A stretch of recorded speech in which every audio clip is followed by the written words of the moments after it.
français, c'est-à-dire l'ancrage dans un imaginaire collectif, dans une histoire, dans une identité à la fois philosophique, politique, idéologique.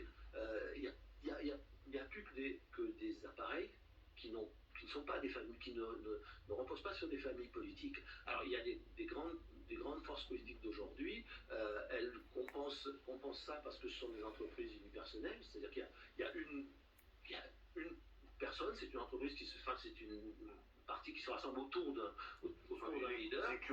Voilà, le macronisme, la pétalité, M. Mélenchon de l'autre, voilà, c'est ça. Ça compense le vide et les divisions. Il y a deux partis qui absolument pas, qui ne peuvent pas compenser ce vide par des personnalités fortes autour duquel ils se groupent. Contrairement au passé, le LR n'a plus ni Jacques Chirac, ni Nicolas Sarkozy, et le PS c'est la même chose, il n'y a plus Mitterrand, il n'y a plus de... D'accord, mais M. Guénaud, si Jordan Bardella obtient la majorité relative et veut constituer un gouvernement... Et il a dit qu'il ne voulait pas y aller si... si vous appelle, vous y allez ou pas? Non.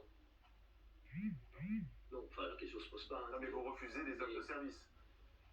Oui, mais la question, enfin, d'abord, moi je n'en fais pas et on ne m'a pas...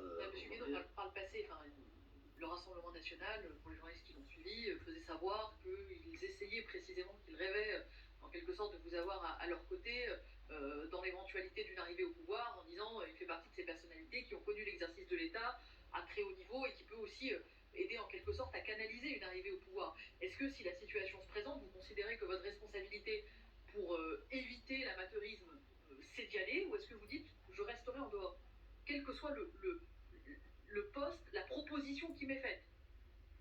Quelle que soit la proposition qui m'est faite. Quelle que soit la proposition qui m'est faite, non pas encore une fois parce que j'ai peur de perdre mon âme en allant travailler avec le Rassemblement national, mais moi je pense que le Rassemblement national, dans les circonstances actuelles, de toute façon, un grand risque d'échec, et l'échec vient du fait que va se trouver dans une position institutionnelle qui va être intenable, contrairement aux cohabitations d'avant. Quelle raison? Parce qu'il n'aura pas l'arme du référendum et parce qu'il ne peut pas appliquer le programme qui répondrait au moins en partie à l'attente de ses électeurs dans l'immédiat. Donc comment on fait ça? Si on ne change rien au cadre juridique, intellectuel, économique, rien du tout, il va se passer exactement ce qui se passe depuis 40 ans, c'est-à-dire que... si je file ce que vous êtes en train de dire... Ils seront contraints de faire la même politique. Mais si je file ce que vous êtes en train de dire... Ce que je veux dire, c'est qu'aujourd'hui, le président a plus de pouvoir dans le contexte actuel par rapport à un gouvernement de cohabitation que ça n'a jamais été le cas auparavant. Mais si je file ce que vous êtes en train de dire, vous êtes en train de dire le problème se situe à l'Élysée? C'est pas le problème, c'est l'architecture institutionnelle. Voilà, le président n'est pas obligé d'organiser un référendum à la demande du gouvernement. En fait, pardonnez-moi, ce que vous êtes en train de dire, c'est que le Rassemblement national, pour diriger ce pays et faire un programme de rupture, aurait besoin, d'avoir absolument les pleins pouvoirs, absolument tous les pouvoirs, et de n'avoir aucun contre-pouvoir juridictionnel, parce que si je vous entends bien, le Conseil constitutionnel, le Conseil d'État, la Cour de cassation, l'impossibilité de faire un référendum, ça veut dire que les 2/3 du programme du Rassemblement national ne sont pas applicables. Donc il ne pourrait les appliquer qu'avec les pleins pouvoirs et sans contre-pouvoir. Non, il n'a pas besoin d'avoir les pleins pouvoirs, ni d'avoir aucun contre-pouvoir, mais personne ne répondra à la colère, aux frustrations, aux souffrances de la majorité des Français de plus en plus grande si le cadre ou le carcan qui, depuis 40 ans, fait que, quelles que soient les alternances démocratiques, tout le monde finit par faire peu ou prou la même politique. Mais ça ne veut pas dire d'avoir les pleins pouvoirs, mais il y a des choses qui... Non, moi... Il faudrait qu'ils aient l'Assemblée, il faudrait l'Assemblée, le Sénat, la présidence de la République, on peut faire des référendums. Quand le président de la République est élu, on peut faire des référendums. On peut changer la hiérarchie des normes par un référendum. Alors ça provoquera... moi, je serai président de la République, je vais vous dire, la première décision que je prendrai, c'est d'aller devant les Français et de dire...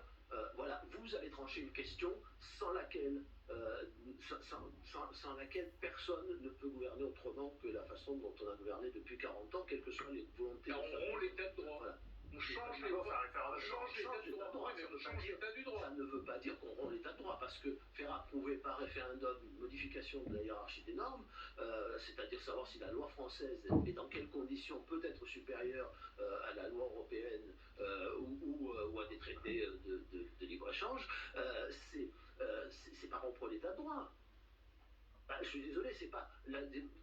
Maintenant, on en est venu à l'idée que la démocratie se faisait par le droit. Mais la vérité, c'est que le droit doit se faire par la démocratie. Voilà, ça c'est quand même. On n'en est pas là. Là, pour l'instant, on est à. C'est ça le problème. Non, mais vous dites en gros, si Jordan Bardella arrive à Matignon, ça ne changera pas grand-chose. Mais je veux dire que dans le contexte actuel, voilà, il peut faire ça. Mais il l'a déjà dit. Il a dit, voilà. Qu'on n'en a pas de référendum, ils n'auront sans doute pas des ordonnances non plus, parce qu'il faut... Est-ce qu'on n'est pas au début d'une crise de régime? Parce que... Si, on va vers une crise de régime. Même si Emmanuel Macron décide de démissionner, cette assemblée, on la garde pendant 1 an. Donc il y aura toujours ce même problème. Donc c'est une crise de régime qui se dessine? Ah ben on a le risque d'une crise de régime, oui. Mais ça, il faut dire, le président de la République ayant utilisé ses pouvoirs comme il l'a fait, et à la fois... Il a joué les apprentis sorciers? Il a joué doublement les apprentis sorciers. D'abord, en faisant une politique pour dresser les gens les uns contre les autres,